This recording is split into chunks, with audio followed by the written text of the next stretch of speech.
Je vais vous présenter de façon très rapide et sommaire quelques résultats assez intéressants des influences de la couleur. Pour aller très vite, les conclusions, c'est que vous êtes beaucoup plus productif, vous travaillez plus longtemps, vous tapez plus vite sur votre ordinateur quand vous êtes dans du rouge. Voilà typiquement la bonne ambiance de travail si vous travaillez 15 heures par jour, là vous travaillerez bien. Par contre, vous êtes plus créatif, on ne peut pas tout avoir dans des environnements bleus.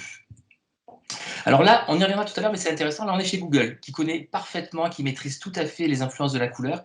Regardez ça, c'est un espace détente, bleu, on se relaxe, etc. Mais en même temps, on est créatif, on échange avec ses collègues, on a plein d'idées.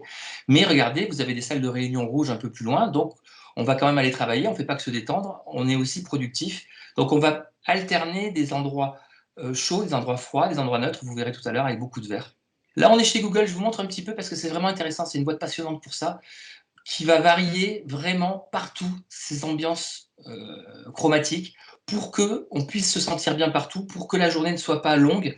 C'est-à-dire quand vous commencez la journée dans cet espace vert, que vous le prolongez, on est encore dans du vert, dans des endroits comme ça, etc. Partout où vous allez, vous avez de la couleur et donc vous êtes ça correspond à ce qu'attend votre cerveau primaire. Ça, j'y suis allé là, c'est Google Tokyo. Bah, ils postent 20 heures par jour, donc c'est bien qu'ils aient du rouge aussi pour se dynamiser. Euh, je vais vous montrer aussi quelque chose parce que beaucoup me disent oui, mais nous, dans nos bureaux, on ne peut pas, on a des open space et puis on n'a pas le droit de toucher au mur. Donc, ça c'est juste une petite parenthèse. Regardez, même ceux qui travaillent loin des bureaux, on leur met de la couleur. Moi, je viens de faire de la même façon une usine au Québec, on a mis de la couleur. Il y a une productivité qui n'a jamais été aussi bonne. Donc, la couleur, on a vraiment intérêt à en mettre absolument partout. Ça, là, on est chez Candy Crush. Voilà. Là, je voulais vous montrer ça. C'est-à-dire qu'on peut aussi mettre de la couleur quand on ne peut pas trop toucher au mur dans le mobilier. Et ça marche plutôt très bien.